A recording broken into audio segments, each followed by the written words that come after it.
want it, who want it? You can't hold me back. See, I live like I'm dead, no heart. And your vision for the game. Well, yeah, I mean, I'm not, you know, unfortunately or fortunately, I don't know, I'm not at liberty to really speak to the details of the deal. What I'll tell you is, you know, nothing in any industry is ever in the bag, right? And if we work, you know, our goal, you know, the main sort of, you know, the way we look at it is our main customer that we have to please is the gamer. Right. But right behind that is the person who's funding us. And we'd like to think the person who's funding us wants us to care about the gamer more than we care about them, because ultimately that's going to allow them to make their money back and be successful and all that. But we care very much about both partners, the end user obviously being the primary one, and then the second one being the person who's footing the bill. And so, you know, you know, every single day, you know, you approach it grateful that someone's paying you to do what you love and to work with people you really enjoy working with and make something you care about. And I, you know, I don't fucking know. I don't know. You know, I took a picture of the team and I posted it on my Twitter about a month ago. We were heading into one of our milestones, and we were also prepping for a ghost hunt with Bartlett. And I was like, I don't know how much longer we're going to get to do this. Not because we're in any dire straits, but because you just never know. Yeah. And so it's just appreciating each day and going, you know, hope, you know, until a game's announced, I don't ever believe, I'm always living in fear that they're going to cancel it. Not because anyone's ever said anything about that. Wow. Just because, you know, you want to always kind of just, you know, always be thinking you have to sing for your supper. Because if you do that, I think end of the day your game's going to be better, because you're always going to be hustling to make something relevant and worthwhile and worth staying in business for. So that's amazing.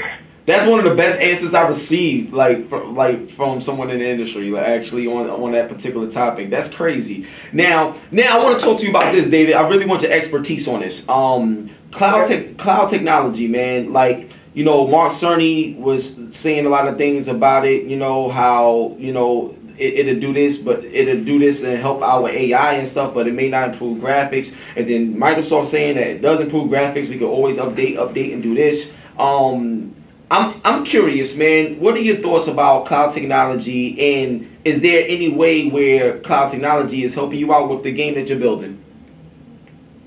I mean, it will, but I mean, I'm not, you know, when I hear cloud technology, I just think we're talking about, you know, where you store data, you know, and that will absolutely help make the user experience smoother and more, what's the word, more transportable. But in terms of, like, can we use the cloud to do better AI, do I believe that? Sure. People like Mark Cerny and Microsoft saying, yeah, these are brilliant groups of people.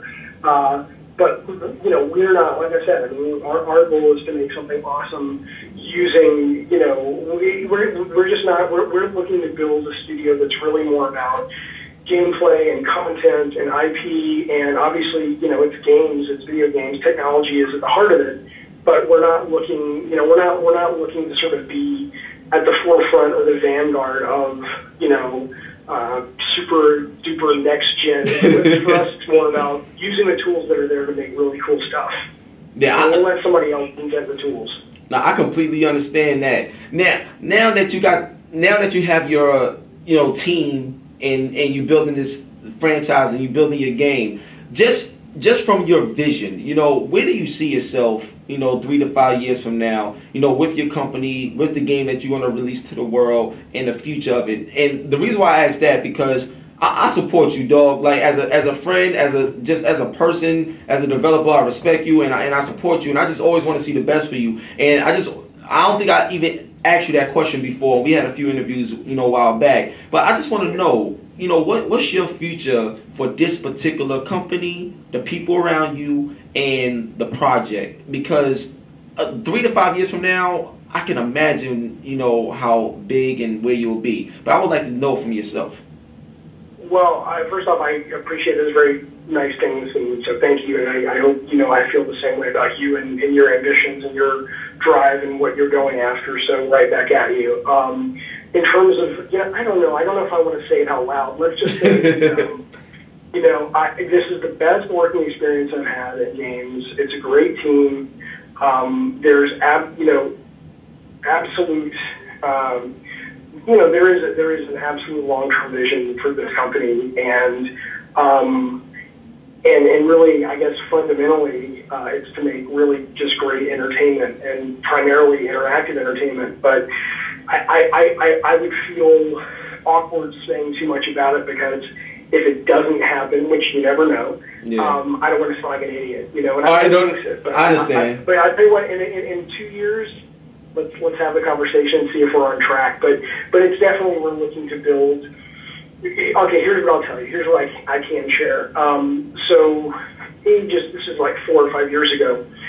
Myself and a producer went over to Jerry Bruckheimer's offices in Santa Monica, and this is when they were trying to get up an interactive division. Right. And so we were like, hey, let's go over there. Maybe our agent set up an interview where they were saying, hey, we're looking for people to run this department. And so me and this producer went over and we had a meeting.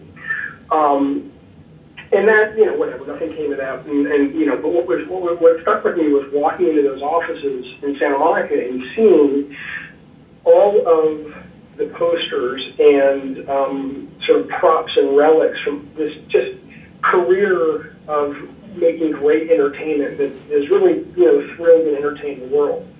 And I remember walking in and seeing that lobby with all of those sort of the paraphernalia and all of that evidence and sort of how, relevant and entertaining the works of that company have been. And that really is sort of our North Star, which is we would love someone to walk into Bartlett Jones Supernatural Detective Agency in 5 years, 6, 7, 8 years, maybe more, and look around and say, hey, these guys and girls had a hand in entertaining a lot of people in a lot of different ways. And so that's the big vision. Get there, I don't know, but that's what we'd like to do. Amazing. Now I got like 3, 4 more questions, because I know you got a lot of work to do, and I'm sorry to pull you away, man. So I'm gonna wrap it up. Okay. I have one question. It's from a friend of mine who's a big fan of yours. His name is Reggie.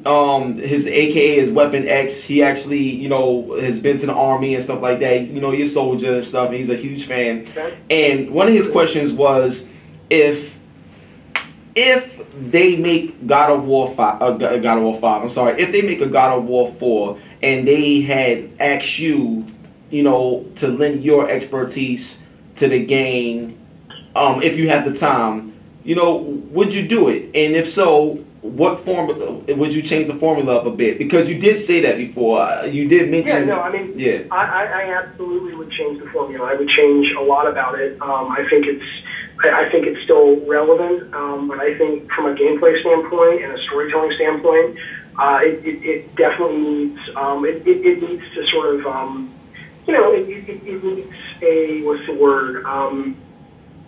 It needs more juice. Oh, I like that. And yeah, I think that would be in some capacity. If I were asked, I would.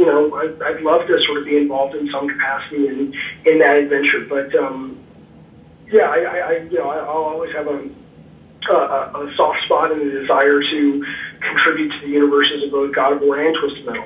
That's what I'm talking about. Because me personally, David, I'm not sure if this sounds crazy, but with the next generation coming, and if they do another God of War, which is I'm not sure I didn't see you at E3, but on the front of my new belt that I have is Kratos' face. Is Kratos' face? I saw that on the internet. Yo, you saw it? Yeah, like on the front part of the belt is Kratos' face. I love that he's like sharing space with Master Chief and Mario. Yeah. So, that's my favorite. Yo, David, personally, that's my favorite character ever made. All right. Oh my God! Well, that's my favorite character ever made. Like, you don't understand. Like, you heard the song that I made for it, right? Oh yeah. Yeah. Well, no, I heard the Twisted Metal song. I don't think I heard a God of War song. Oh, I gotta send it to you. I did a God of War song. The name of it's called "Who Won It." Yeah. I did a God of War song. Yeah. I would love to get that. Yeah, I gotta send that to you, man. Word, son, this shit's crazy. Yo, man. But album out. You gotta put like an album out on iTunes of all your video game songs. Well, put it like this, man, just to let you know, because just like how you just did a big deal and you landed big publishers and you got things going on, I actually did a big deal myself. I'm talking to you from, my conference room over here at the offices of Hip Hop Gamer and MSI, and I just did a deal with Loud Digital Network. I was recently on Hot 97 as well. There's a lot of stuff going on, man. You're gonna see a whole lot of me. I'm trying to be I want to be the face of gaming in the hip hop community, but the face of gaming overall. I keep it real, man.